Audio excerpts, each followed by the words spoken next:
ഒരു international film festival ഷോയിൽ red carpet event ഉണ്ട്. ഗ്യാങ് എന്ന വലിയ ആക്ടർ ഹീറോയിനെ കാറി നടക്കുന്നുണ്ട്. ഇറക്കിയിട്ട് ഒന്ന് തിരിഞ്ഞു നോക്കുക പോലുമില്ല, അങ്ങനെ മുന്നിൽ അങ്ങ് പോവാണ് ചെയ്യുന്നത്. പെട്ടെന്നാണ് ആജിൻ സ്വന്തം ഡ്രസ്സിൽ ചവിട്ടി വീഴാൻ പോകുന്നത്. അതെടുക്കാൻ വേണ്ടി ഭയങ്കരമായിട്ട് കഷ്ടപ്പെടുന്നുണ്ട്. ഒന്ന് കാല് വെക്കിയിട്ട് മര്യാദയ്ക്ക് എടുത്താൽ പോരേന്ന് നമുക്കും തോന്നാം, പക്ഷെ കഥയിൽ ചോദ്യമില്ല.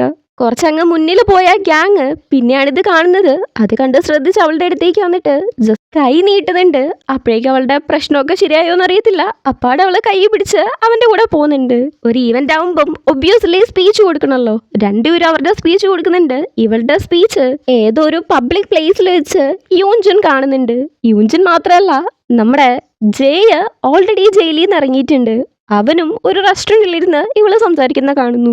അത്രയും സന്തോഷത്തില് അഡ്മയർ ചെയ്താണ് അവളെ നോക്കുന്നത്. ഗാങ് വീട്ടിലേക്ക് വരുമ്പം അവന്റെ ഗേൾ ഫ്രണ്ട് എന്ന് പറയാൻ പറ്റത്തില്ല, ആയിരുന്നു, പക്ഷെ ഇപ്പൊ അല്ല. ബ്രേക്കപ്പ് ആയി. എന്നാൽ പോലും പുറമേ അക്കാര്യം പറഞ്ഞിട്ടില്ല. ആ പെണ്ണിന്റെ പേര് ലെന എന്നാണ്. മുന്നേ ഹീറോയിൻ പോലീസ് സ്റ്റേഷനിൽ ഉള്ള സമയത്ത് ഒരു ആക്ട്രസ് വെറുതെ അങ്ങ് ഇറങ്ങി പോന്ന കണ്ടായിരുന്നല്ലോ, അതേ ആക്ട്രസ് ആണ് ലെന. ഗ്യാങ്ങിനെ സംബന്ധിച്ച് ലെനേനെ തീരെ ഇഷ്ടമല്ല. പക്ഷെ അവളാണെങ്കിൽ ഒരുമാതിരി ഒട്ടി ഒട്ടി പുറകെ പുറകെ വരുവാണ്. ഇപ്പൊ പോലും അവന്റെ അടുത്ത് എന്തൊക്കെയോ വളവളാ സംസാരിച്ച് ആജിനെ വിശ്വസിക്കാൻ നിൽക്കരുത്. കാണുമ്പോ പാവമായിട്ടും സ്വീറ്റ് ആയിട്ടൊക്കെ തോന്നുമായിരിക്കും, പക്ഷെ അവളൊരു വിഷമാണ് എന്നൊക്കെ കറക്റ്റായിട്ട് പറയുന്നുണ്ട്. എങ്ങനെയാണോ എന്തോ. ഗംഗ നേരത്തെ ആജിന്റെ കൈ പിടിച്ചായിരുന്നല്ലോ, അതുകൊണ്ട് അവന്റെ കൈ സാനിറ്റൈസ് ചെയ്യണമെന്നും പറഞ്ഞ് പിടിച്ച് ചെയ്യാനൊക്കെ നോക്കുന്നുണ്ട്. അവൻ കൈ പിടിച്ച് മാറ്റുവാണ്. ഒരു തുള്ളി അവളുടെ അടുത്ത് ഇഷ്ടമല്ലാന്ന് അവക്ക് മനസ്സിലാവുന്നുണ്ട്. അവൻ പറയുന്നുണ്ട് എന്തിനാ ഇങ്ങോട്ടേക്ക് വരുന്നത് എന്ന് വരെ ചോദിക്കുന്നുണ്ട്. അവൻ ഹാഷായിട്ട് സംസാരിച്ചിട്ട് പോലും ഇവള് പിന്നെയും പുറകെ പുറകെ പോയിട്ട് ഈവൻ അവളെ പിടിച്ചു മാറ്റിയിട്ട് അവിടുന്ന് പോകുന്ന പോലും ഉണ്ട്. എന്നിട്ട് പോലും അവളെ നിന്ന് വിളിച്ചു പറയുന്നത് ഇതൊന്നും ഞാൻ കേൾക്കാത്ത പോലെ നടിച്ചോളാന്നാണ്. പിറ്റേന്ന് ലെനയ്ക്ക് ആജിന്റെ കൂടെ ഷൂട്ടുണ്ട്. ഇപ്പൊ ഗാങ് കാണിച്ചതിനൊക്കെ അവളുടെ അടുത്താണ് ദേഷ്യം തീർക്കുന്നത്.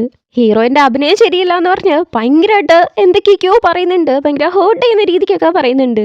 മഴ പെയ്യുന്ന സമയത്ത് ഓടി വന്ന് ഒരു ലേഡീന്റെ അടുത്ത് ഹെൽപ്പ് ചോദിക്കുന്നതിനെ കൂടെ ഒരു സീനാണ്.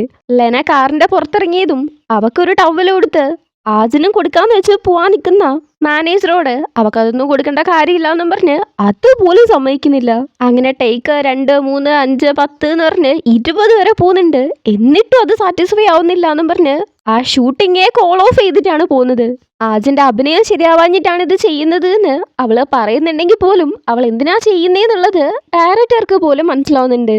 അതുകൊണ്ട് ഡയറക്ടർ ആജിന്റെ അടുത്ത് പറയുന്നുണ്ട് ലെന എന്തായാലും അവളുടെ സീനിയർ ആണല്ലോ, അതുകൊണ്ട് ഒന്ന് ക്ഷമ ചോദിച്ച് കാര്യങ്ങളൊക്കെ ഒന്ന് സെറ്റാക്കാൻ നോക്കാൻ. പുറമെ ഹീറോയിൻ വളരെ നല്ല പാവമായിട്ടുള്ള ഒരു കൊച്ചാണല്ലോ, ഞാനത് നോക്കിക്കൊള്ളാന്ന് പറയുന്നുണ്ട്. ലെനയ്ക്കുള്ള അഹങ്കാരം എന്നൊക്കെ വെച്ചിട്ടുണ്ടെങ്കിൽ തലയിൽ കെട്ടി വെച്ച് ഇപ്പോഴും കൊണ്ടു നടക്കുന്ന പോലെയാണ്. എല്ലാവരുടെ അടുത്തെന്ന് പറഞ്ഞ പോലെ ഭയങ്കര അഹങ്കാരത്തിലേ സംസാരിക്കുള്ളൂ. ഈവൻ സിഒ ലേഡീന്റെ അസിസ്റ്റന്റിന്റെ അടുത്ത് പോലും അങ്ങനെയാണ് സംസാരിക്കുന്നത്. ഇവിടെ സിഒനെ കാണാൻ വേണ്ടിയിട്ട് ഗാങ് വരുന്നുണ്ട്. അവര് വലിയ കാര്യം പോലെ ഇവന്റെ അടുത്ത് കൈയൊക്കെ നീട്ടി ഹഗ് ചെയ്യുന്ന കണക്ക് ആജിന്റെ കൂടെ റെഡ് കാർപ്പറ്റിൽ പോയതിന് താങ്ക്സ് പറയുന്നുണ്ട്. ചെക്കൻ മൈൻഡും കൂടെ ആക്കുന്നില്ല. ഇപ്പൊ വന്നതിന്റെ ഉദ്ദേശം വേറൊന്നുമല്ല, ലെനയും ഇവനും തമ്മിൽ ബ്രേക്കപ്പ് ആയിട്ട് കുറെ കാലമായല്ലോ, അതുകൊണ്ട് തന്നെ അതൊന്ന് പബ്ലിക്കായിട്ട് അനൗൺസ് ചെയ്യാൻ വേണ്ടിയിട്ടാണ് പറയുന്നത്. പക്ഷെ അതിനുള്ള ടൈം ആയിട്ടില്ല എന്നാണ് സിഇഒ പറയുന്നത്. പക്ഷെ ഗ്യാങ്ങിന് ലെനയായിട്ട് റിലേഷനിലാണ് എന്ന് ചുമ്മാ പറയുന്ന പോലും ഇഷ്ടപ്പെടുന്നില്ല. ശരിക്കും എനിക്ക് തീരെ പറ്റുന്നില്ല എന്ന് പറഞ്ഞ് റിക്വസ്റ്റ് ചെയ്യുമ്പം നമുക്ക് സെറ്റാക്കാന്ന് സിഇഒയും പറയുന്നുണ്ട്.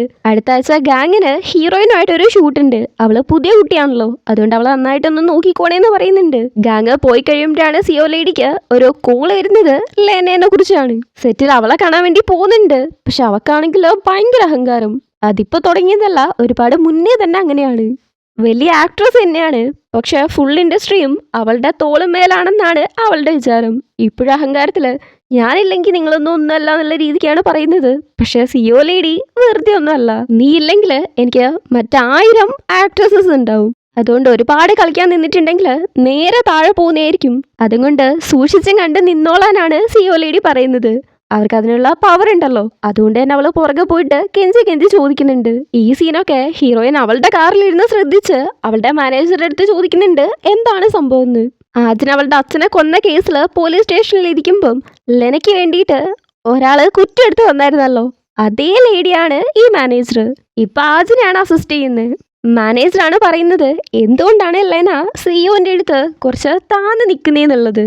സിഇഒ ഇതേ കണക്ക് അറഗൻ്റ് ആയിട്ടുള്ള ഒരുപാട് പേരെ ഡീൽ ചെയ്തിട്ടുണ്ടാവുമല്ലോ, ഇപ്പൊ ആജിന്റെ അടുത്തുള്ള കേസിന്റെ ഫയൽ എടുത്തു വെച്ചില്ലേ, അതേ കണക്ക് ഒരുപാട് പേരുടെ എല്ലാ സെലിബ്രിറ്റീസിന്റെയും അവരുടെ കരിയറിനെ മൊത്തത്തിൽ നശിപ്പിക്കുന്ന രീതിക്ക് എന്തെങ്കിലും ഒരു കാര്യം സിഒ ലേഡിന്റെ അടുത്ത് ഉണ്ടാവും. ആജിന് മേക്കപ്പ് ഇടുവാണ്. പൊതുവെ അവള് എല്ലാവരുടെ അടുത്തും നല്ല രീതിക്കാണ് സംസാരിക്കുക. ആരെങ്കിലും ഇങ്ങോട്ട് ചൊറിയാൻ വന്നിട്ടുണ്ടെങ്കിൽ കേറി അങ്ങ് മാന്തുന്നു മാത്രം. അതേപോലെ നല്ല രീതിക്കാണ് മേക്കപ്പ് ആർട്ടിസ്റ്റിന്റെ അടുത്തും സംസാരിച്ചുകൊണ്ടിരിക്കുന്നത്. അപ്പോഴാണ് അങ്ങോട്ടേക്ക് ലെന വരുന്നത്. അവക്കാണെങ്കിൽ അടങ്ങിയിരിക്കാൻ പറ്റത്തില്ലല്ലോ, വെറുതെ വന്ന് വായി കടിക്കുന്നുണ്ട്. വെറുപ്പേറ്റുന്ന രീതിക്ക് എന്തൊക്കെയൊക്കെയോ സംസാരിക്കുന്നുണ്ട്. ഹീറോയിൻ മാക്സിമം നല്ല രീതിക്കാണ് സംസാരിക്കാൻ ശ്രമിക്കുന്നത്. പിന്നെ അവസാനം എല്ലാവർക്കും ഉറക്കം കെടുത്തുന്ന ഒരു സീക്രട്ട് ഉണ്ടാവുമല്ലോ, അത് ഇവളെ സംബന്ധിച്ച് ആ പോലീസ് സ്റ്റേഷനിൽ പോയതായിരിക്കും. അതെന്തോ ആക്സിഡന്റിന്റെ പേരിൽ അങ്ങോട്ട് പോയതാണല്ലോ. അത് മനസ്സിൽ ഉദ്ദേശിച്ച് നന്നായിട്ട് ഭീഷണിപ്പെടുത്തി വിട്ടിട്ടാണ് വരുന്നത്. എല്ലാവരും ആജിനെ ടെൻഷനാക്കാൻ വേണ്ടി പോവും. അവസാനം ടെൻഷനായിട്ടിരിക്കുക അവരാണ്. അജ്ജാതെ അവള് വെറുപ്പാക്കി വിട്ടിട്ടാണ് പോവുക. ഇപ്പോഴും അതേ കണക്കാണ്. ലെനയാണ് ആകെ പട വെറുപ്പ് പിടിച്ചിരിക്കുന്നത്. ആ ബിൽഡിങ്ങിലേക്ക് ആരോ ഒരാള് ഫുള്ള് മറച്ച് ഡെലിവറി ചെയ്യാൻ വരുന്നുണ്ട്. എന്നിട്ട് ലിഫ്റ്റിലേക്ക് കയറാൻ പോകുമ്പം അവിടെ ഹീറോയിൻ ഉണ്ട്. അവളെ കണ്ടതും അങ്ങനെ സ്റ്റക്കായിട്ടൊന്ന് നിൽക്കുന്നു. വാതിലടയാൻ പോയതും പെട്ടെന്ന് അകത്തേക്ക് കയറുന്നുണ്ട്. അവിടെ നിന്നിട്ടും അവളെ തന്നെയാണ് നോക്കിക്കൊണ്ടിരിക്കുന്നത്. ആജിനിതൊന്നും ശ്രദ്ധിക്കുന്നില്ല. അവള് പുറത്തിറങ്ങിയിട്ട് കാഷ്വലായിട്ട് നടന്നു പോവാണ് ചെയ്യുന്നത്. ഈ ചെറുക്കനാണെങ്കിൽ പുറകെ ഫോളോ ചെയ്തു പോകുന്നുണ്ട്. അവളെ കാറി കയറി പോകുന്നത് വരെയും ഫോളോ ചെയ്ത് ഭയങ്കരമായിട്ട് അവള് പോകുന്നിടത്തേക്ക് എന്നെ നോക്കിയിരിക്കുന്നുണ്ട്. പിന്നെയാണ് നമുക്ക് മനസ്സിലാവുന്നത് അത് ജയാണെന്ന്. ഭയങ്കര ഹാപ്പി ആയിട്ട് നിന്നെ ഞാൻ ഒരുപാട് മിസ് ചെയ്തു എന്നിങ്ങനെ പറയുന്നുണ്ട്. ഈ സീരീസിൽ 6 എപ്പിസോഡ് ഇറങ്ങിയിട്ടുണ്ട്. ഇത്രയും കണ്ടതിൽ എനിക്ക് ഏറ്റവും ഇഷ്ടപ്പെട്ട ക്യാരക്ടർ ജയിന്റെ ആണ്. ഇവിടെ ആജിൻ മാനേജറുടെ അടുത്ത് ലെനയെ കുറിച്ച് നൈസായിട്ട് ചോദിച്ച് മനസ്സിലാക്കുന്നുണ്ട്. മുന്നേ ലെനയ്ക്ക് മാനേജർ ഉണ്ടായിരുന്നത്. അതിനെക്കുറിച്ച് സംസാരിച്ച് സിഇഒന്റെ ടേബിളിന്റെ ഉള്ളിലാണ് ഇവർക്ക് വേണ്ടപ്പെട്ട ഫയൽസ് ഒക്കെ അല്ലെങ്കിൽ ആ സീക്രട്ട് ഫയൽസ് ഒക്കെ ഉള്ളേ എന്നുള്ള കാര്യം ആ പെണ്ണിന്റെ അടുത്ത് നിന്ന് മനസ്സിലാക്കിയെടുക്കുന്നുണ്ട്. ഭയങ്കര നന്നായിട്ടാണ് ഹീറോയിൻ അവളുടെ അടുത്ത് പെരുമാറുക. എന്ന് പറഞ്ഞാല് ഒരു സെലിബ്രിറ്റീനെ കണക്കല്ല, ഫ്രണ്ടിനെ കണക്ക്. അങ്ങനെ സംസാരിച്ചു വരുന്ന വഴിക്ക് യൂജിന്റെ ഫോട്ടോയൊക്കെ ഒട്ടിച്ച് ഹീറോയുടെ ഫസ്റ്റ് ഫാൻ സൈൻ ആണെന്നൊക്കെ എഴുതി വെച്ചതായിട്ട് ശ്രദ്ധിക്കുന്നുണ്ട്. യൂജൻ ഇപ്പൊ ഒരു ഓതറാണ്. 1 മാസത്തിൽ കൂടുതലായിട്ട് ടോപ്പായിട്ട് വിറ്റു പോകുന്നത് അവന്റെ ബുക്സ് ആണ്. അതിന്റെ പേരിലൊക്കെയാണ് ഇപ്പൊ ഈ ഒരു ഫാൻ സൈൻ ഉള്ളത്. അത് മാത്രമല്ല അവാർഡൊക്കെ കിട്ടിയിട്ടുണ്ട്. തിരിച്ച് വീട്ടിലേക്ക് പോകുന്ന യൂജുൻ ഹീറോയിന്റെ ഫോട്ടോയും കാണുന്നുണ്ട്. ഒരുമാതിരി വിഷമിച്ചിട്ടാണുള്ളത്. ഓൾമോസ്റ്റ് എപ്പോഴും അവളെയും കൊണ്ട് ഇവൻ എപ്പോഴും അങ്ങനെ തന്നെയാണല്ലോ. ഇവിടെ യൂഞ്ചിന്റെ മുത്തശ്ശൻ പാവ വയസ്സാം കാലത്തും യൂഞ്ചിന്റെ അമ്മേന്റെ അടുത്ത് ചൂടായിക്കൊണ്ടിരിക്കുകയാണ്. കാരണം ബിസിനസ് ചെയ്യാണെന്ന് പറഞ്ഞിട്ട് ഏതോ ലോൺ ഷാർക്കിന്റെ അടുത്ത് നിന്ന് ഭയങ്കരമായിട്ട് പൈസയൊക്കെ മേടിച്ചിട്ട് ഇപ്പൊ മുത്തശ്ശന്റെ അടുത്താണ് വന്നത് ചോദിച്ചുകൊണ്ടിരിക്കുന്നത്. പറ്റാത്ത കാര്യത്തിന് എന്തിനാ നീ പോകുന്നത്, എനിക്കൊന്നും പൈസ തരാൻ പറ്റത്തില്ല എന്ന് പറഞ്ഞ് മുത്തശ്ശനും ചൂടാവുന്നുണ്ട്. അതെങ്ങനെയാ നിങ്ങൾ അങ്ങനെ പറയാ? നിങ്ങളുടെ മരുമോക്ക് കുറച്ച് പൈസ കൊടുക്കാൻ പോലും പറ്റത്തില്ലേ? ഞാനാണ് നിങ്ങളുടെ കൊച്ചുമോനെ നോക്കിയത്, എനിക്ക് കുറച്ച് പൈസ തന്നാൽ എന്താന്നൊക്കെ യൂഞ്ചിനുമായിട്ട് ഒരു ബന്ധവും ഇല്ലാണ്ട് വെറുതെ വളർത്തി കൊടുത്ത പോലെയാണ് പറയുന്നത്. എന്തൊക്കെയോ അച്ചറ ഉച്ചറ എന്ന് പറഞ്ഞ ഒച്ച എടുത്തുകൊണ്ടിരിക്കുന്നുണ്ട്. മുത്തശ്ശനാണെങ്കിൽ 1ാമത് വയസ്സായി. ചേച്ചിന്റെ ഒച്ചയും കൂടെ സഹിക്കാൻ വയ്യാണ്ട് കഴുത്ത് വേദനയും പിടിച്ച് സെക്രട്ടറിന്റെ അടുത്ത് ഇതിനെയൊന്ന് പുറത്താക്കുന്ന് പറഞ്ഞവിടെ ഇരിക്കുകയാണ്. സെക്രട്ടറി അവരെ പിടിച്ചുകൊണ്ട് പോയി കഴിഞ്ഞിട്ടാണ് യൂഞ്ചൻ അങ്ങോട്ടേക്ക് വരുന്നത്. ഇതെപ്പോഴും അമ്മ ഇങ്ങോട്ടേക്കൊക്കെ വരാൻ തുടങ്ങിയെന്ന്. അവനൊരുപാട് ബുക്കും കൊണ്ടാണ് വന്നേക്കുന്നത്. എടാ മോനെ, ഈ അടുത്തുള്ള ആൾക്കാർക്കൊക്കെ കൊടുക്കാൻ വേണ്ടിയിട്ട് ഇത്രയും ബുക്കൊന്നും പോരാ, നീ വരുമ്പം വലിയ പെട്ടിയിൽ വേണം കൊണ്ടുവരാനെന്ന് മുത്തശ്ശൻ അവന്റെ അടുത്ത് ഭയങ്കര സ്നേഹം. ഇവിടെ ജയ അവന്റെ ആന്റീനെ കാണാൻ വന്നേക്കുവാണ്. ജയന്റെ അനിയന് വേണ്ടിയിട്ട് പൈസ കൊടുക്കാൻ വേണ്ടി. പക്ഷെ ആന്റിക്ക് അതുപോലെ അങ്ങ് ഇഷ്ടപ്പെടുന്നില്ല. നിനക്ക് ആ പൈസ ബാങ്കിലേക്ക് അങ്ങ് ഇട്ടാ പോരായിരുന്നോ? എന്തിനാ നേരിട്ട് വന്ന് തരുന്നത്? നിന്റെ അങ്കിള് വല്ലതും അറിഞ്ഞിട്ടുണ്ടെങ്കിൽ ഞാൻ എന്താ പറയാ? അതുമാത്രമല്ല നിന്റെ അനിയന്റെ കാര്യം നിനക്കറിയാലോ. സ്വന്തം അച്ഛനെ തന്നെ കൊന്ന ഒരാളെ ചേട്ടനായിട്ട് എങ്ങനെ അംഗീകരിക്കാൻ പറ്റാനാ എന്നൊക്കെ പറയുന്നുണ്ട്. ആന്റി പറഞ്ഞു തുടങ്ങുമ്പോ മുതലേ അത്ര സാഡായിട്ടാണ് ചെയ്യിരിക്കുക. ആന്റി അതും പറഞ്ഞ് എണീറ്റ് പോയിട്ട് അരി കഴുകുന്നുണ്ട്. ആന്റി അത്രയും പറഞ്ഞിട്ടും ഒരുമാതിരി കരച്ചിലൊക്കെ അടക്കി പിടിച്ചോണ്ട് ആന്റി എനിക്ക് അവന്റെ എപ്പോഴത്തെയും ഫോട്ടോ അയച്ചു തരാറില്ലേ? അവൻ നന്നായിട്ട് പഠിക്കുന്നൊക്കെ ഞാൻ കേട്ടിട്ടുണ്ട്. അവന്റെ മാർക്ക് ലിസ്റ്റും കൂടെ എനിക്ക് അയക്കാവോ എന്ന് ഭയങ്കര ഭവ്യമായിട്ട് ചോദിക്കും. ആന്റീൻ്റെ അടുത്ത് നിന്ന് ഒരു റിപ്ലൈ പോലും കിട്ടില്ല. പഠിക്കുക മാത്രമല്ല അവനൊരുപാട് അവാർഡ്സും കിട്ടിയിട്ടുണ്ടാവും. അതൊക്കെ അയക്കുമെന്ന് ചോദിക്കുന്നുണ്ട്. ആന്റീൻ്റെ അടുത്തുനിന്ന് റിപ്ലൈ ഇല്ലാഞ്ഞിട്ടും അവനെ നന്നായിട്ട് വളർത്തിയതിനും ഉപേക്ഷിക്കാത്തതിനും നന്ദി പറയുമ്പം ആന്റി ഒന്ന് സ്റ്റക്ക് ആവുന്നുണ്ട്. എന്നാൽ അവനെ ഒന്ന് തിരിഞ്ഞു നോക്കുന്ന പോലും ഇല്ല. എന്നെ കരയിക്കേണ്ടി വന്നു എന്ന് വിചാരിച്ച് ആന്റി വിഷമിക്കൊന്നും വേണ്ട, നന്നായിട്ട് ജീവിച്ചാൽ മാത്രം മതി എന്നും പറഞ്ഞിട്ടാണ് ജയ അവിടുന്ന് പോകുന്നത്. ജയ പോയതും ആന്റിയും ഭയങ്കരമായിട്ട് അവിടുന്ന് കരയുന്നുണ്ട്. ഇവൻ പുറത്തേക്ക് ഇരുന്ന സമയത്ത് അനിയൻ വീട്ടിലേക്ക് വരുന്നതാണ് കാണുന്നത്.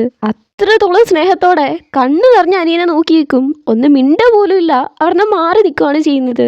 അനിയൻ അകത്തേക്ക് കയറുന്നവരേക്കും കരഞ്ഞോണ്ട് നോക്കി നിൽക്കും.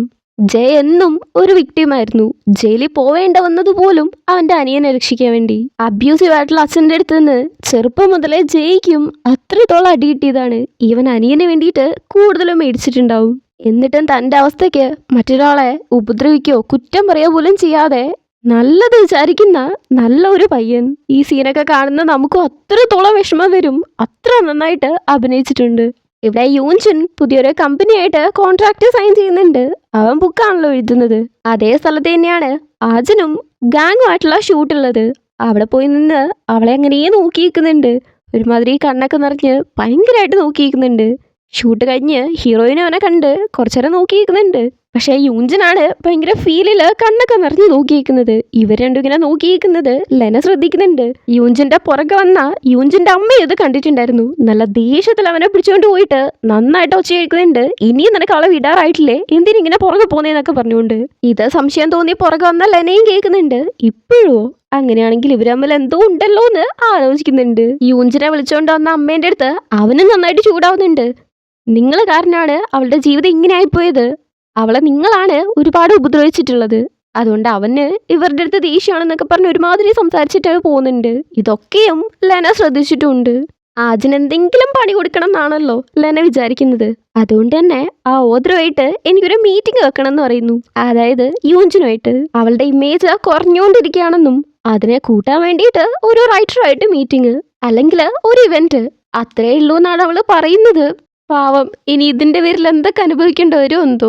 അടുത്ത സീനിൽ നമ്മൾ കാണുന്നത് യൂഞ്ചിന്റെ അമ്മ ഭയങ്കരമായിട്ട് ഒച്ച എടുത്തോണ്ട് സിഇഒന്റെ അടുത്ത് പോകുന്നതാണ്. ഹീറോയിൻ ഇപ്പൊ നിൽക്കുന്ന ലെവലിൽ നിന്ന് താഴെ ഇറക്കണം. അവൾ ഇതിനൊന്നും ഡിസേർവിംഗ് അല്ല.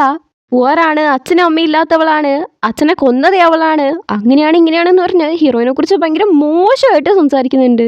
എത്ര താത്തിക്കെട്ടി സംസാരിക്കാൻ പറ്റുമോ അത്രയും താത്തിക്കെട്ടി സംസാരിക്കുന്നുണ്ട്. സിഇഒ ഇതൊന്നും വലിയ മനസ്സിലാക്കുന്നില്ല. പക്ഷെ അങ്ങോട്ടേക്ക് വന്ന ഹീറോയിൻ ഇത് കേൾക്കുന്നുണ്ട്.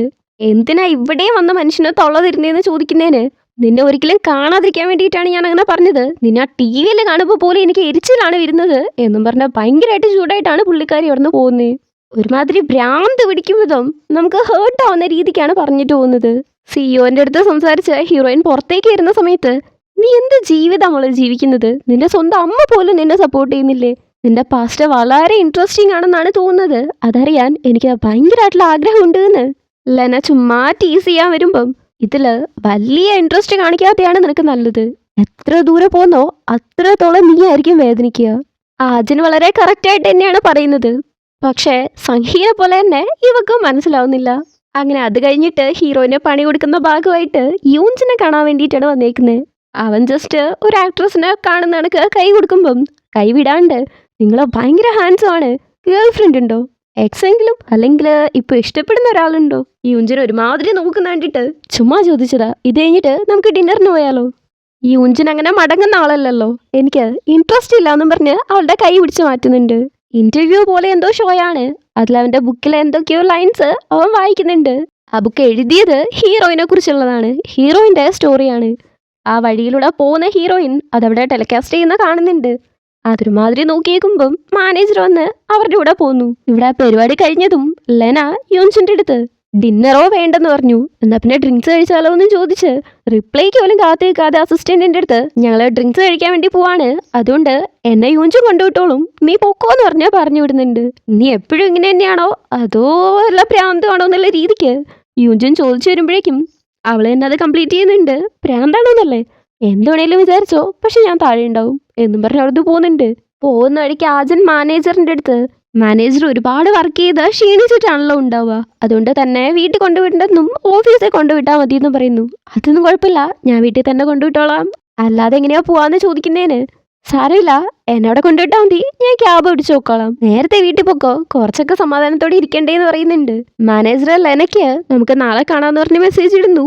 ഇവിടെ ലെന അത് കണ്ടതും യൂഞ്ചിനോട് തന്നെ വീട്ടിൽ കൊണ്ടുവിടണ്ട, ഓഫീസ് കൊണ്ടുവിട്ടാൽ മതി, എനിക്ക് ഇമ്പോർട്ടൻ്റ് ആയിട്ടുള്ളൊരു സാധനം എടുക്കണം, അല്ലെങ്കിൽ ശരിയാവത്തില്ല എന്നും പറഞ്ഞ് അവനെയും കൊണ്ട് അവിടെ ഇരുന്നു. ഇവിടെ ആജൻ ഓൾറെഡി ഓഫീസിൽ വന്നു. പക്ഷെ നോക്കുമ്പം ലിഫ്റ്റ് വർക്ക് ചെയ്യുന്നില്ല. അങ്ങനെ പടി കയറി മേലേക്ക് പോകുന്നുണ്ട്. ഇവിടെ താഴെ യൂൻചുൻ ലെനയെ കൊണ്ടുവിടുന്നുണ്ട്. അവളെ ലിഫ്റ്റിലാണ് പോകുന്നത്. ഇപ്പോഴും ഹീറോയിൻ എവിടെ എത്തിയിട്ടില്ല. മേലേക്ക് ആ പടി കയറി പോയിക്കൊണ്ടേയിരിക്കുവാണ്. ഒരുവിധം സിയോന്റെ റൂമിൽ പോയിട്ട് തപ്പുന്നുണ്ട്, പക്ഷെ കിട്ടുന്നില്ല. അങ്ങനെ കുറെ നേരം തപ്പിയിട്ട് അകത്തുള്ള റൂമിൽ പോയിട്ട് തപ്പുന്നു. നോക്കുമ്പോ അവളുടെ കേസ് ഡീറ്റെയിൽസ് ഉള്ള സ്ഥലത്ത് ലോക്കറാണുള്ളത്. അതിന്റെ ലോക്കർ അറിയണല്ലോ, കുറെ ട്രൈ ചെയ്ത് നോക്കുന്നുണ്ട്, പക്ഷെ കിട്ടുന്നില്ല. അപ്പോഴാണ് അങ്ങോട്ടേക്ക് നീ നോക്കുന്നത് ഇതാണോന്ന് ചോദിച്ചോണ്ട് ലെന വരുന്നത്. അവളുടെ അടുത്ത് 2 ഫയൽസ് ഉണ്ട്. ഒന്ന് ഹീറോയിന്റെ സീക്രട്ട്, ഒന്ന് ലെനയുടെ സീക്രട്ട്. മോളെ, നീ കുറച്ച് വൈകിപ്പോയി. ഞാനാണ് നിന്നെ കണ്ടും ഫാസ്റ്റ്. കഷ്ടപ്പെട്ട് സ്റ്റെപ്പ് കയറി വന്നല്ലേ. എമർജൻസിന്റെ സമയത്ത് എലവേറ്റർ ഓൺ ആവത്തില്ലെങ്കിലും മെയിൻ എലവേറ്റർ വർക്ക് ചെയ്യും. അതുകൊണ്ട് ഞാൻ പെട്ടെന്ന് ഇങ്ങെത്തി. ഇപ്പൊ 2 ഫയലും എൻ്റെ അടുത്താണുള്ളത്. ബൈ ബൈ എന്നും പറഞ്ഞ അവിടുന്ന് പോകുന്നുണ്ട്. പക്ഷെ ആജിനങ്ങനെ വെറുതെ വിടാൻ പറ്റത്തില്ലല്ലോ. പുറകെ വന്നിട്ട് നിക്ക് പ്ലീസ് എന്ന് പറയുന്നു. അവള് നിന്നിട്ട് 4 ഡയലോഗ് ഭയങ്കരമായിട്ട് അടിക്കുന്നുണ്ട്. എന്നിട്ട് ഇത് വേണോന്നുണ്ടെങ്കിൽ ജസ്റ്റ് മുട്ടുകുത്തി ഞാൻ ചെയ്തത് തെറ്റാണെന്ന് എൻ്റെ അടുത്ത് പറഞ്ഞാൽ മതി. വലിയ നഷ്ടമൊന്നുമില്ലല്ലോ, ജസ്റ്റ് പ്രൈഡ് അല്ലേ, പറ നോക്കട്ടെ. ഹീറോയിൻ അങ്ങനെ തുറിച്ചു നോക്കിക്കൊണ്ടിരിക്കാണ്. ഇവളാണെങ്കിൽ അടങ്ങിയിരിക്കാതെ ചള്ളക്ക് എന്നെ ഒരെണ്ണം കൊടുക്കുന്നുണ്ട്. ഇതുകൊണ്ടാണല്ലേ ഗാങ്ങിന് നിന്നെ ഇഷ്ടമല്ലാത്തത്, ഇപ്പോഴാ മനസ്സിലായത് എന്ന് ഹീറോയിൻ പറയുന്നതും ദേഷ്യം 1 2 3 എന്ന് എണ്ണമില്ലാതെ കൊടുക്കുന്നുണ്ട്. ഹീറോയിൻ അതെല്ലാം മേടിച്ചുകൊണ്ട് നിൽക്കുന്ന സമയത്ത് പെട്ടെന്ന് എന്തിലോ തട്ടുന്നതിനെ കൂട്ടൊരു സൗണ്ട്. നോക്കുമ്പോ യുഞ്ചിനാണ്. യുഞ്ചിനോട് വെയിറ്റ് ചെയ്യാൻ പറഞ്ഞിട്ടായിരുന്നു ലെന പോയിട്ടുണ്ടായിരുന്നത്. ഹീറോയിൻ എന്തെങ്കിലും പറ്റിയിട്ടുണ്ടെങ്കിൽ യൂഞ്ചിനെ കൊണ്ട് സഹിക്കാൻ പറ്റുമോ, അതുകൊണ്ടാണ് ഇപ്പൊ ഒച്ച ഉണ്ടാക്കിയത്. യൂഞ്ചിൻ കാരനാണോ അതോ ഫ്ലോ പോയോണ്ടാണോ എന്നറിയത്തില്ല. ലെന എന്തായാലും നിർത്തി പോകുന്നുണ്ട്. ഹീറോയിനും അങ്ങനെ നോക്കിയിരിക്കുന്നുണ്ട്. ലെന കാറി കയറി. അപ്പോഴും ഹീറോ അവളെ തന്നെ കണ്ണെടുക്കാതെ നോക്കിക്കൊണ്ടിരിക്കുകയാണ്. അതും അവക്ക് അടി കിട്ടിയതും അവളുടെ അവസ്ഥയും കണ്ടിട്ട് കണ്ണൊക്കെ നിറഞ്ഞ തുളുമ്പിയാണ് നോക്കിയിരിക്കുന്നത്. അത്രത്തോളം വിഷമം. ഹീറോയിൻ അവനെ തന്നെ നോക്കുന്നുണ്ട്. എന്തുദ്ദേശിച്ചിട്ടാണെന്ന് അവക്ക് മാത്രം അറിയാം. അത് കഴിഞ്ഞാൽ ലെന യുഞ്ചിനെയും കൂട്ടിയിട്ട് കുടിക്കാണ് വന്നിട്ടുള്ളത്. അവക്ക് കുറെ കാലമായിട്ടൊരു പാഠം പഠിപ്പിക്കണമെന്ന് വിചാരിക്കായിരുന്നു. അതെന്തായാലും നടന്നു എന്നൊക്കെ ഇവള് പറയുന്ന സമയത്ത് എന്നാൽ ഇതൊക്കെ ശരിയാണോ എന്നുള്ള രീതിക്ക് യുഞ്ചിൻ ചോദിക്കുന്നുണ്ട്. നീ എന്താണ് അവളുടെ ഫാൻ വല്ലതുമാണോ? വല്ലാണ്ട് മനസ്സിലേക്ക് എടുത്ത പോലെ ഉണ്ടല്ലോ എന്ന് അവള് ചോദിക്കുന്നതിന്. ഫാനാണോ അല്ലയോ അത് വേറെ കാര്യമാണ്, പക്ഷെ ഇത് നല്ലൊരു ബിഹേവിയർ അല്ലെന്ന് യുഞ്ചുൻ. ഓ അതാണോ, ഞാൻ വിചാരിച്ചു നിങ്ങൾ തമ്മിൽ പരിചയമുണ്ടെന്ന്. അതൊക്കെ പോട്ടെ. ക്രിസ്മസ് ഈവനിങ് ഫ്രീ ആണോ? അന്ന് എൻ്റെ കമ്പനീൻ്റെ ആനിവേഴ്സറി ആണ്, അതിന് നീയും കൂടെ എൻ്റെ കൂടെ വരണം. അതെന്തിനാ ഞാൻ വരുന്നത് എന്ന് ചോദിക്കുന്ന യുഞ്ചിൻ്റെ അടുത്ത് എൻ്റെ എക്സ് വരുന്നുണ്ട്, അവനെ ജലസാക്കണം, എന്നാലേ തിരിച്ചെൻ്റെ അടുത്തേക്ക് വരത്തുള്ളൂ. അത് മാത്രല്ല ആജിനും വരുന്നുണ്ട്. ഇങ്ങനെ പറയുന്നുണ്ട്. യുഞ്ചിൻ എന്താണ് റിപ്ലൈ കൊടുത്തതെന്ന് അറിയത്തില്ല. അങ്ങനെ സീൻ കട്ട് ചെയ്ത് ഹീറോയിനെയാണ് കാണുന്നത്. ആജൻ വീട്ടിൽ പോയിട്ട് ബുക്ക് വായിക്കുകയാണ് ചെയ്യുന്നത്. പക്ഷെ യൂഞ്ചൻ വീട്ടിൽ പോയിട്ട് ആജന്റെ ഇന്റർവ്യൂ കണ്ട് അവളെ കണ്ട് രസിച്ചുകൊണ്ടിരിക്കുകയാണ്. ഇന്ന് ഇവരുടെ എന്റർടൈൻമെന്റ് കമ്പനീന്റെ 7ാമത്തെ വാർഷികമാണ്. എല്ലാരും അതിനെക്കുറിച്ച് സംസാരിക്കുമ്പം ഇവിടെ ഗാങ്ങിന് ഒരുമാതിരി തീരെ വയ്യാത്ത പോലെ ആവുന്നുണ്ട്. അവൻ കുറച്ച് മാറി നിൽക്കുന്നു. ഇത് ഹീറോയിൻ ശ്രദ്ധിക്കുന്നുണ്ട്. അങ്ങനെ എന്താ പ്രശ്നം എന്നറിയത്തില്ല, പക്ഷെ ഭയങ്കരമായിട്ട് വേദനിക്കുന്ന കണക്ക്, ഭയങ്കരമായിട്ട് സഫോക്കേറ്റ് ചെയ്യുന്ന കണക്ക് എന്തൊക്കെയോ കാണിച്ച് അവന്റെ പോക്കറ്റിൽ നിന്ന് മരുന്ന് എടുക്കുന്നുണ്ട്. പക്ഷെ അതും താഴെ പോയിട്ട് അതും എടുക്കാൻ പറ്റാതെ ഭയങ്കരമായിട്ട് കഷ്ടപ്പെടുന്നുണ്ട്. അപ്പോഴാണ് ആജിൻ അങ്ങോട്ടേക്ക് വരുന്നത്. എന്താ പറ്റിയ, എന്താ ഇങ്ങനെ ഒരു ചോദ്യവും ഇല്ല. വെള്ളമില്ലാതെയാണോ മരുന്ന് കുടിക്കുന്നതെന്നും പറഞ്ഞ് അവള് കൊണ്ടുവന്ന വെള്ളം അവിടെ വെച്ചിട്ട് എണീറ്റുവാണ്. മറുപടിക്ക് പോലും കാത്തു നിൽക്കുന്നില്ല. അവനെ കഷ്ടപ്പെട്ട് ആ മരുന്നെടുത്ത് കുടിക്കുന്നുണ്ട്. ആജൻ തിരിച്ചകത്തേക്ക് വരുന്നതും ലെന യൂഞ്ചിനെയും കൂട്ടിയിട്ട് അവളുടെ അടുത്തേക്ക് വരുന്നുണ്ട്. ഇതാണ് എൻ്റെ ജൂനിയർ എന്ന് പറഞ്ഞ് ഹീറോയിനെ പരിചയപ്പെടുത്തി കൊടുത്തിട്ട് ഇത് ഇവിടുത്തെ ഒരു വലിയ ഫേമസ് ആയിട്ടുള്ള റൈറ്റർ ആണെന്ന് പറഞ്ഞ് ഹീറോയെ തിരിച്ചും പരിചയപ്പെടുത്തി കൊടുക്കുന്നുണ്ട്. രണ്ടുപേരും അറിയാത്ത പോലെയാണ് നിൽക്കുന്നത്. ഇവളാണെങ്കിൽ നിങ്ങൾക്ക് മുന്നേ പരിചയമുണ്ടല്ലേ എന്ന് പറയുന്നുണ്ട്. അർത്ഥം വെച്ച് തന്നെ പറയുന്നതാണ്. എന്നിട്ട് പെട്ടെന്ന് മാറ്റിയിട്ട് അല്ല നിങ്ങൾ കഴിഞ്ഞ ദിവസം കണ്ടില്ലായിരുന്നോ എന്നിങ്ങനെ പറയുന്നുണ്ട്. ആ സമയത്ത് അങ്ങോട്ടേക്ക് ഗാങ് വന്നിട്ട് ഹീറോയിൻ്റെ അടുത്ത് താങ്ക്സ് പറയുന്നുണ്ട്. പിന്നെ അവിടെ അനൗൺസ് ചെയ്യുന്നുണ്ട് ഇവരുടെ ഇത്രയും കാലത്തെ അച്ചീവ്മെന്റ് വീഡിയോ ആയിട്ട് കാണിക്കാൻ പോവാണെന്ന്. ഇതിൻ്റെ ഇടയ്ക്കും ഹീറോയിനും പരസ്പരം ഒന്ന് നോക്കുന്നുണ്ട്. ഇവരെല്ലാവരും ആ വീഡിയോ കാണുന്നുണ്ട്. അതിൻ്റെ ഏറ്റവും ലാസ്റ്റ് കഴിഞ്ഞ ദിവസം ലെന ഹീറോയിനെ ഭയങ്കരമായിട്ട് അടിച്ചില്ലായിരുന്നോ, ആ വീഡിയോ ഓടുന്നുണ്ട്. എൻ്റെ അടുത്ത് മുട്ടുകുത്തിയിരുന്ന കെഞ്ച് എന്ന് പറഞ്ഞ് പടപടയെന്ന് ഭയങ്കരമായിട്ട് അടിച്ചില്ലേ, അതെല്ലാം അതിലുണ്ട്. ഇത് കാണുന്ന എല്ലാവർക്കും ഷോക്ക്. ആ ഹോസ്റ്റാണ് പറഞ്ഞ് സമാധാനിപ്പിക്കുന്നത് ഇങ്ങനൊരു ഷൂട്ടിങ്ങും കൂടി ഉണ്ടായിരുന്നു എന്നുള്ള രീതിക്ക്. അതുകൊണ്ട് മാത്രം ലെന രക്ഷപ്പെട്ടു. യൂഞ്ചിനെ വ്യക്തമായിട്ട് മനസ്സിലാവുന്നുണ്ട് അതേ ഹീറോയിന്റെ പണിയാണ് എന്നുള്ളത്. എന്താ നടന്നതെന്ന് വെച്ചിട്ടുണ്ടെങ്കിൽ ആ മാനേജർ പെണ്ണുണ്ടല്ലോ, അവള് ലെനേന്റെ ആളാണ്. ഹീറോയിനെ വീട്ടിൽ കൊണ്ടുപോയിട്ടിട്ട് എന്താണ് നടന്നതെന്നുള്ള കാര്യം ലെനേന്റെ അടുത്ത് പോയിട്ട് റിപ്പോർട്ട് ചെയ്യും. സിഒന്റെ അടുത്തുള്ള ആ ഫയൽസിനെ കുറിച്ച് പറഞ്ഞതും ലെനേന്റെ പ്ലാനിന്റെ ഭാഗമാണ്. ഇതൊക്കെ ആജിനെ വ്യക്തമായിട്ട് അറിയാം. അതുകൊണ്ട് മാനേജറോട് ചോദിച്ചിട്ടുണ്ടായിരുന്നു. മാനേജറും താല്പര്യത്തോടെ ഒന്നും ചെയ്തതല്ല. അവരുടെ അച്ഛന് വയറ്റില് ക്യാൻസർ ഉണ്ട്, അതിനു വേണ്ടിയിട്ടുള്ള പണം തന്നത് ലെനയാണ്. അതുകൊണ്ട് വേറെ വഴിയില്ലാതെയാണ് ലെനയ്ക്ക് വേണ്ടിയിട്ട് വർക്ക് ചെയ്യേണ്ടി വരുന്നത്. അതുകൊണ്ട് തന്നെ ഹീറോയിൻ ഇനി തൻ്റെ ഭാഗത്ത് നിൽക്കണമെന്ന് മാനേജറുടെ അടുത്ത് പറഞ്ഞിട്ടുണ്ടായിരുന്നു. ലെനയ്ക്ക് വേണ്ടത് ഹീറോയിൻ അവിടെ ഓഫീസിൽ പോയിട്ട് ആ ഫയൽസ് എടുക്കണം എന്നുള്ളതാണല്ലോ. അതിനനുസരിച്ച് അവൾ അവിടെ പോകുന്നുണ്ട്. പിന്നെ നടന്നതൊക്കെ ഹീറോയിന്റെ പ്ലാനാണ്. ഇവർ തമ്മിലുണ്ടായ പ്രശ്നം വീഡിയോ എടുത്തത് പോലും മാനേജറാണ്. ഈവന്റ് കഴിഞ്ഞ് കുറച്ച് മാറി അവൾ ആകെപ്പാടെ ടെൻഷനായിട്ട് നിൽക്കുന്ന സമയത്ത് ആജിൻ അങ്ങോട്ടേക്ക് വന്ന് ഷോ നല്ല എന്റർടൈനിങ് ആയിരുന്നല്ലേ, എനിക്ക് ഒരുപാട് ഇഷ്ടപ്പെട്ടു.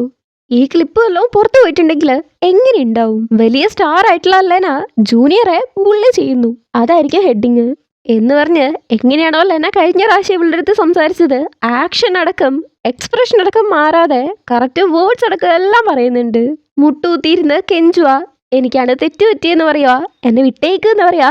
പിന്നെ ലെന പറഞ്ഞായിരുന്നല്ലോ ജസ്റ്റ് ഒന്ന് മുട്ടൂത്തിയിരുന്ന് കെഞ്ചിയാ പോരെ, അതിനെ പണത്തിന്റെ നഷ്ടമൊന്നുമില്ലല്ലോ, ജസ്റ്റ് പ്രൈഡ് അല്ലേ അങ്ങ് പറഞ്ഞേക്കുന്നൊക്കെ. ഇതൊക്കെ കറക്റ്റായിട്ട് അതേ കണക്ക് പറയുന്നുണ്ട്. ലെനയ്ക്ക് നന്നായിട്ട് ഇങ്ങനെ എരിഞ്ഞു പുകഞ്ഞു വരുന്ന കണ്ടിട്ട് ഞാൻ ചുമ്മാ പറഞ്ഞാണ്, ഇത് ഞാൻ ആരുടെ അടുത്തും പറയാനും പോകുന്നില്ല, കൊടുക്കാനും പറയുന്നില്ല, വെറുതെ എൻ്റെ അടുത്ത് പ്രശ്നം ഉണ്ടാക്കാതിരുന്നാ മതിയെന്നേ എന്ന് ചിരിച്ചുകൊണ്ട് ഭീഷണിപ്പെടുത്തിയിട്ട് പോകുമ്പോഴാണ് ഒരു വെയിറ്റ് വന്ന് ഡ്രിങ്ക്സ് ഓഫർ ചെയ്യുന്നത്. നോക്കുമ്പം ആജിന്റെ കേസ് അന്വേഷിച്ച ആ ഡിറ്റക്റ്റീവ് ഉണ്ടല്ലോ ഇവള് ജയിലിലാക്കിയത്, ആ ഡിറ്റക്റ്റീവ് ആണത്. അന്ന് തന്നെ പുള്ളി പറഞ്ഞിട്ടുണ്ടായിരുന്നു, നീ എന്നെ ഈ കേസിൽ കൊടുക്കാൻ നോക്കി, ഇനി എന്തൊക്കെ നടന്നാലും നിന്നെ ഞാൻ ഉള്ളിലാക്കിയിരിക്കും എന്ന ശബ്ദമൊക്കെ എടുത്തിട്ടുണ്ടായിരുന്നല്ലോ. അത് നിറവേറ്റാൻ വേണ്ടി വന്നേക്കുന്നതാണ്. അത് ഡയറക്റ്റ് ആയിട്ട് അവളുടെ അടുത്ത് പറയുന്നുണ്ട്, ഓർമ്മിപ്പിക്കുന്നുണ്ട്. അതേപോലെ ബോസിന്റെ കാര്യമൊക്കെ പറഞ്ഞ് പ്രൊവോക്ക് ചെയ്യുന്നുണ്ട്. പുള്ളി ഇപ്പൊ എന്താ ചെയ്യുന്നതെന്നൊക്കെ അറിയുമെന്നും ചോദിച്ച് ഇവരിങ്ങനെ സംസാരിച്ചുകൊണ്ടിരിക്കുന്നത് അങ്ങോട്ടേക്ക് വരുന്ന ലെനയും കാണുന്നുണ്ട്. അതേപോലെ തന്നെ യൂഞ്ചുനും കാണുന്നുണ്ട്. ഡിറ്റക്റ്റീവ് കടന്നു പോകുന്നുണ്ട്. അയാളെ നോക്കിയിട്ട് ഹീറോയിൻ നേരെ ഹീറോയെ നോക്കുമ്പം അവൻ ഓൾറെഡി അവളെ നോക്കിക്കൊണ്ടിരിക്കുവാണ്. ഇവിടെ നടക്കുന്ന മൊത്തം നോക്കിക്കൊണ്ടിരുന്ന ലെന നേരെ പുറത്തേക്ക് ഡിറ്റക്റ്റീവിന്റെ പുറകെ പോകുന്നുണ്ട്. ആളുടെ ഫോട്ടോ എടുത്ത് വെക്കുന്നുണ്ട്. ഇത് പുറകെ വന്ന യൂഞ്ചുനും കാണുന്നുണ്ട്. ലെന ആരോ വിളിച്ച് ഡിറ്റക്റ്റീവിനെ കുറിച്ച് അന്വേഷിക്കാൻ വേണ്ടി പറയുന്നുണ്ട്. പണ്ട് ഹീറോയിന്റെ അടുത്ത് സംഹി പ്രശ്നം ഉണ്ടാക്കുമ്പം എങ്ങനെയാണോ യൂഞ്ചുൻ നോക്കാറുള്ളത് അതേ കണക്ക് തന്നെയാണ് ദേഷ്യത്തിൽ അവളെ നോക്കിക്കൊണ്ടിരിക്കുന്നത്. ഇവിടെ അകത്ത് പരിപാടി നടക്കുവാണല്ലോ. ഹീറോയിൻ ആരെയാണ് നോക്കുന്നതെന്ന് അറിയത്തില്ല, യൂഞ്ചിനാണോ ലെനേനെയാണോ എന്ന്. എന്തായാലും കണ്ണുകൊണ്ട് ഒന്ന് പരതി നോക്കുന്നുണ്ട്. യൂഞ്ചൻ തിരിച്ച് അവന്റെ വീട്ടിലേക്ക് പോകുമ്പം അവിടെയുണ്ട് ഓൾറെഡി ആജിനിരിക്കുന്നു. കുറച്ചേരം അങ്ങനെ നോക്കിയിട്ട് അടുത്തേക്ക് പോകുന്നുണ്ട്. ഇവളാണെങ്കിൽ പാഞ്ഞ ചെറുക്കനെ കെട്ടിപ്പിടിക്കുവാണ്. കുറച്ചു നേരം അങ്ങനെ നിന്ന് പതി അവളെ ഹഗ് ചെയ്യുന്നുണ്ട്. എന്നിട്ട് നഷ്ടപ്പെട്ടു പോയി എന്തിനോ പിടിക്കുന്ന കണക്ക് അത്രത്തോളം ടൈറ്റ് ആയിട്ട് ഹഗ് ചെയ്യുന്നു. ഒരുമാതിരി വിങ്ങിപ്പൊട്ടിയാണ് നിൽക്കുന്നത്. അവളുടെ കയ്യിൽ പിടിച്ച് നോക്കിയിട്ട് നല്ല തണുപ്പുണ്ട്, ഞാൻ പോയിട്ട് ചൂടായിട്ട് എന്തെങ്കിലും എടുത്തിട്ട് വരാമെന്ന് പറഞ്ഞു പോകുന്നു. അവിടെ അവന്റെ ബുക്ക് ഉണ്ട്, അതെടുത്തിട്ട് എന്റെ മിസറി നിന്റെ പേ ബാക്ക് ആണല്ലേ. അവൻ ആ ബുക്ക് എഴുതിയത് അവളുടെ സ്റ്റോറിയാണല്ലോ. എനിക്ക് രക്ഷിക്കാൻ പറ്റാത്ത ആൾക്ക് വേണ്ടിയിട്ട് നീ സമാധാനം കണ്ടെത്തിയെന്ന് ഞാൻ വിശ്വസിക്കുന്നു എന്നാണ് ബുക്കിന്റെ ടൈറ്റില്. യൂഞ്ചിനൊന്നും പറയാതെ അവളുടെ അടുത്ത് വന്നിരിക്കുന്നുണ്ട്. അവൾ അവന്റെ തോളില് ചാരിക്കൊണ്ട് ഞാൻ നിന്നെ ഒരുപാട് മിസ് ചെയ്തു, നീ എന്നെ മിസ് ചെയ്തില്ലേന്ന്. ഞാൻ ഒരുപാട് വേദനയിലായിരുന്നു എന്നാണ് അതിന് യൂഞ്ചുൻ റിപ്ലൈ കൊടുക്കുന്നത്. തീർച്ചയായിട്ടും നീ ആയിരിക്കും, കാരണം ഞാൻ ഒരുപാട് വേദനയിലായിരുന്നു. അപ്പൊ പിന്നെ നിനക്കും അങ്ങനെയല്ലേ ഉണ്ടാവുക. നീ സമാധാനം കണ്ടെത്തിയെന്നാണ് ഞാൻ വിചാരിച്ചതെന്ന് യൂഞ്ചൻ പറയുന്നതിന് ഞാൻ ഒരുപാട് സ്ട്രഗിൾ ചെയ്യായിരുന്നു. ഇതിൽ നിന്നൊക്കെ പുറത്തു പോകാൻ പറ്റുമെന്നാണ് ഞാൻ വിചാരിച്ചത്. പക്ഷേ അവസാനം ഇതിലൊക്കെ തന്നെയാണ് വന്ന് നിൽക്കുന്നത്. ശരിക്കും എനിക്കിത് മടുത്തു എന്നും പറഞ്ഞ് അവൻ അങ്ങനെയേ നോക്കിയിട്ട് മുഖത്ത് പിടിച്ച് യൂഞ്ചുൻ എന്നെ ഹെൽപ്പ് ചെയ്യ്, ഞാൻ അവനെ പ്രണയിക്കാൻ ശ്രമിച്ചുകൊണ്ടിരിക്കുകയാണ്. ആരെ? ഗാങ്ങിനെ. അതും ഈ പാവപ്പെട്ട ചെറുക്കൻ്റെ അടുത്ത്. അതാണെങ്കിൽ അവിടെ കണ്ണ് നിറഞ്ഞിരിക്കുവാണ്. ഒന്നുമില്ലെങ്കിൽ ഇവള് വരുമ്പോഴേ മനസ്സിലാക്കണ്ടേ എന്തേലും കാര്യത്തിനേ വരുള്ളൂന്ന്. അതിനും ബുദ്ധിയില്ലാത്തൊരു ചെറുക്കനും. ഈ പോക്കാണ് പോകുന്നതെങ്കിൽ സീരീസ് കഴിയുമ്പോഴേക്കും എല്ലാവർക്കും ലവ്വേ വെറുത്തു. അത് നമ്മുടെ വിധി. എന്തായാലും ഇങ്ങനെയാണ് ഈ ഒരു എപ്പിസോഡ് കഴിയുന്നത്.